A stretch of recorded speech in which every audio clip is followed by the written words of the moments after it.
Boy, this. I saw this a while ago on the twat, and man, this just sent me through a rage. And yes, I am trying to quell it with alcohol. Hooray for 4 roses, and I should buy more of it.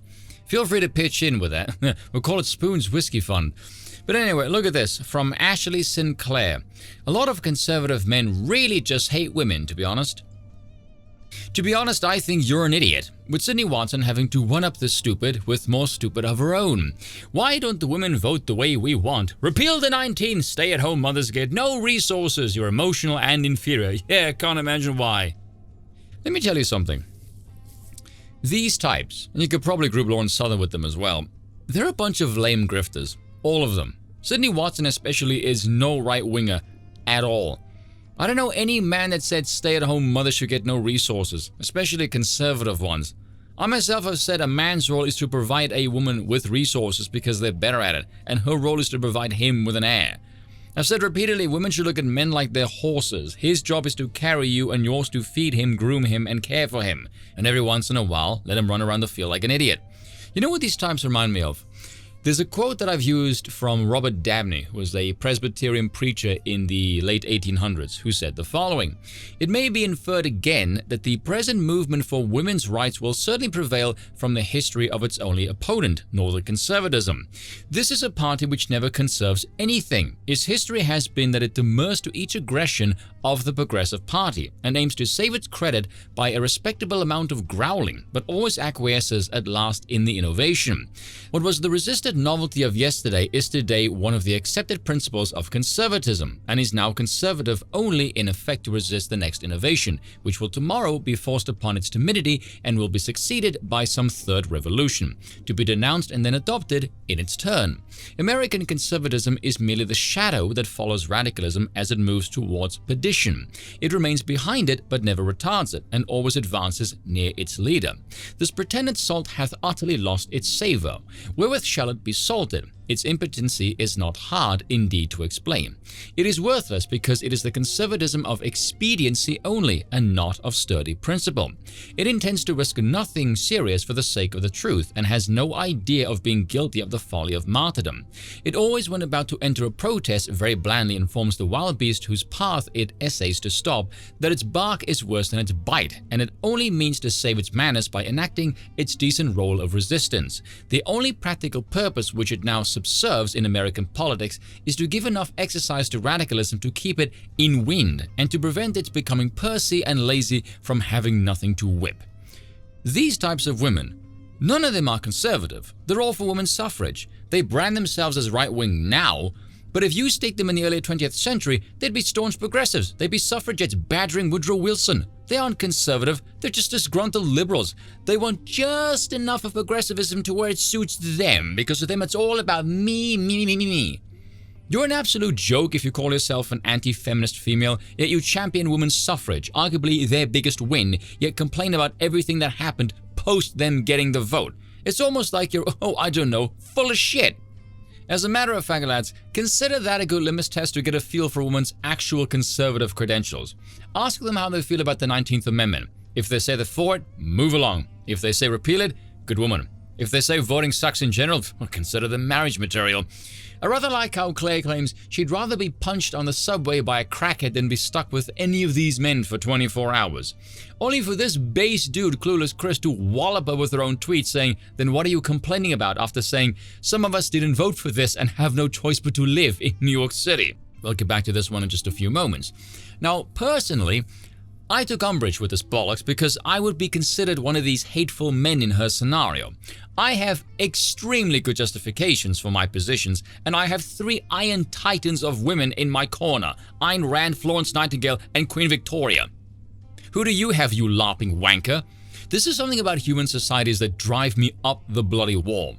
There is this strange phenomenon where if you dislike any group for their actions and you tell people the actions that irk you, they will ignore the actions entirely and label you something for your disapproval of the group. Let me tell you, if your only response to a guy giving you objective reasons for their opinion on women is you're sexist, you're not changing any positions. In fact, you're only hardening them and giving credence to those who happen to believe you are inferior because you have no ability to engage in dialogue because the truth short-circuits your damn programming. Men and women are not the same. Men are bigger, stronger, faster, and smarter. We are the enforcers of law. Every so-called right you damn well have is enforced by men. It is our duty to keep civilization in functioning, working order. You women are not built for this. This is not your role. You would be wise to listen to Queen Victoria, who told you women are not made for governing. If you are good women, you must dislike these masculine occupations. You're supposed to be good at listening, so try and get this through your noggins. Men do not want to strip you of your right to vote because they hate you. It's because they care about everything else around you and see you are not capable of wielding power with any sense because you fail repeatedly to adhere to the laws of sanity and reason. You women do not understand men. You have this bizarre wiring that has you buying into these absurd ideas that affection and care is sufficient to solve the world's problems. Problems which, I might add, exist purely as a product of your politics and hence utterly divorced from reality. Newsflash, it can't, it never has, and it never will. You are hopelessly out of your depth. Violence is necessary and a society must have its class of warriors. A functioning civilization is and always will be patriarchal. Deal with it. Welcome to reality. We don't care about your stupid politics. But speaking of stupid politics, let's go back to the tweet. Some of us didn't vote for this and have no choice but to live in New York City. This was a reply to Timmy Boy saying this: I think it's funny that women in New York City are getting punched in the face. I suspect that's probably satirical. However, this is the internet where satire and sarcasm don't really read particularly well, so you can imagine most people did not take too well to this one. I do believe this is a tongue-in-cheek reference to the woman that was just walking down the street and got randomly clocked in the jaw, broken, and it's now wired. Thank you, liberal policies.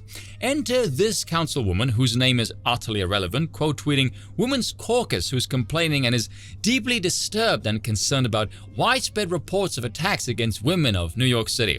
Because who cares about the men, right? No. It's all about the women. And the councilwoman's only response is, where are the men calling this out?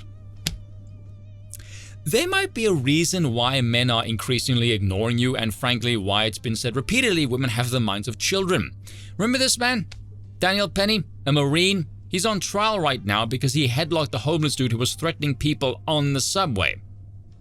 You know, I actually find that offensive on a level of mockery that she would tweet this.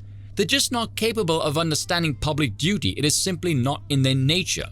I see this stuff and I think, you're either too stupid to realize how this looks, which tells me you're far too incompetent for the job, which means you should resign immediately, or you just don't care, which means you're negligent and you should resign immediately.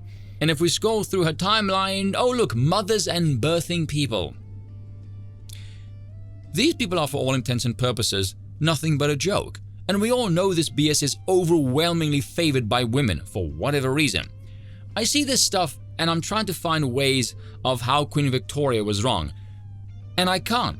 I legitimately cannot find any rational, logical reasoning for how or why it is a boon to society to have them in public office or voting. Not a one. A final word from Florence Nightingale then, a woman of the 19th century. They really don't have sympathy or the ability to empathize because they're always judging everyone and everything as a product on a social value scale that relates to their own egos and bounces off of themselves. There is no capability for genuine feeling. This is what I've experienced with women. There is no capability for genuine feeling for other humans, or really in general, except when those feelings are for themselves and the other people are just proxies to bounce ideas off of. Damn. Cheers for watching, and once again, I apologize for nothing.